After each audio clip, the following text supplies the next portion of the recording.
every day. This man dies in a different way, like a bullet in the balls and a harpoon through the body. But what kills him more than death is the pain of a bullet in the flesh. Fortunately, he can't be resuscitated indefinitely. This is the 139th time he has woken up and knows by heart the time and direction of each of the killer's stab wounds. He also anticipated his opponent's movements. He was able to block a mountain knife with a small t-shirt, and he was able to knock the killer off his feet. He wrapped his arm around the killer, then he knocked him to the ground. The killer fell and rolled to his knees. The man makes himself a hot cup of coffee. He takes a sip. The killer gets up. He throws it in his face. Then it's the helicopter's turn. The second gunman has a Gatling gun. Jack is already behind a pillar. The first volley of bullets eliminates the first shooter. Then the Gatling gun goes off. Jack can get out and kill the killer with a stab to the head. When the killer is dead, the trajectory of the Gatling gun will move to the right, so he can't follow the trajectory. He knows that the helicopter will arrive in 6 seconds. The propellers will descend in 12 seconds. And here's the trick. The helicopter will explode in 18 seconds, jump off the building right into a garbage truck. Then it will steal a sports car. The sports car driver screams the same thing over and over. A third wave of killers arrives. They are two sniper sisters. Jack drives the car and gets away. But even so, he can't outrun them. He had to find another way. Jack lures the killer to a secluded spot and eliminate them. Even if he kills the third wave of killers, a fourth wave of dwarf killers, he's going to blow Jack up. And then there's another one that looks just like him. The fifth wave, the sixth wave of the brother killer. He'll be killed a dousing times in each level before he can't kill his opponent. But one woman was too strong. Each time, she cut off his head with a knife, and she spoke after taking his head. In fact, Jack can probably guess that it was his ex-wife who made him this way. She's a top physicist. Yesterday, he went to see her in her laboratory. The ex-wife looked panicked and asked him for help. The ex-wife cut off a lock of his hair. He said, "I want you to pull yourself together." Jack called his ex-wife, but it was his boss who answered the phone. The boss told him that his ex-wife had already gone to heaven. It seems to you that the last boss should be this one. This man dies differently every day. A knife cuts his head off, a gun paralyzes him, bombs blow him up. In short, he has never survived beyond 1247 until the 145th resurrection. Jack hid in an underground shopping center, and that's where he saw his son. Jack wasn't a very good father. He hadn't seen his son in a long time. He felt guilty, so he went to talk to him. But just outside the shopping center, he suddenly realized it was 12:50. It was the highest time he had ever survived. That he had just arrived on the ground floor of the shopping center. There's no signal underground, which means he's got a tracker on him. The killers appeared one by one. Jack's first instinct was not to flee. He turned back to protect his children. Unfortunately, he was hit by a random shot. After Jack came back to life, he suddenly remembered he bumped into a sexy girl last night. She's a dentist. While he was out with her, she took him to the clinic to get his teeth done. Jack rushed to the toilet to pull out the tooth. He finally found the tooth with the tracer. Anyway,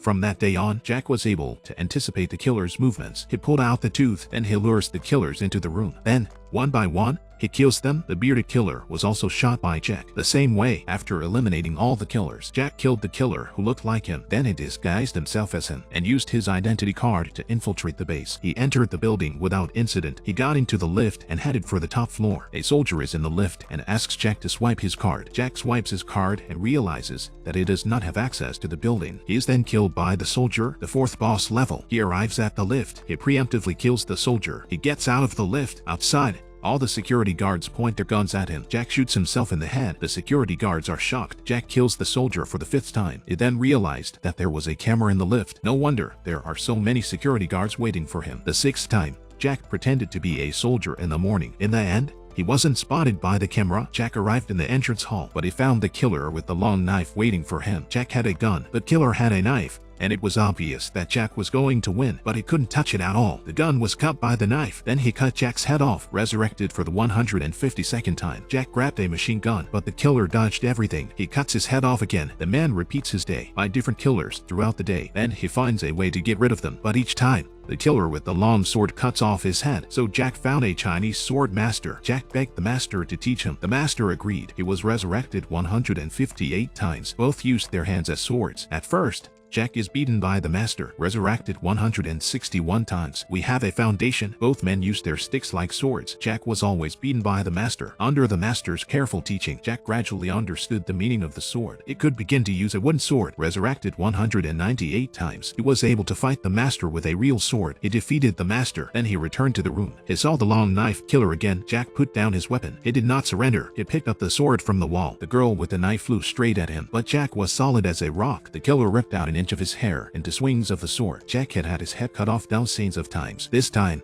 Jack finally understood how he felt. He waited for the two of them to come face to face. Jack had one hand behind his back. He was wielding his sword with one hand. The sword was like an extension of his arm. This time, the long knife killer could no longer beat him. The killer had been defeated by him 3 times. Even if he dodged Jack's weapon, Jack was able to turn his head and grab the sword. Then he would do a beautiful dance. The boss was an old man with white hair. He discovered that Jack's ex-wife had used the technology to keep Jack alive, but the old man had already sent an assassin to kill Jack's son. It turns out that at the time of his resurrection, he was never able to save his own child, but Jack realized that he had 14 minutes after his resurrection to find his wife. When Jack came back to life, he jumped into a helicopter. He jumped in a helicopter and flew to the base to save his wife. The ex-wife gave Jack a big hug. "I knew you'd pull through," he told her, "but you're rejoicing too quickly. The world isn't saved yet. The restart machine is going to explode again. If we want to stop it, Jack will have to get inside the spindle of the machine. He will have to become one with the machine. Eventually, he'll find a reason to live."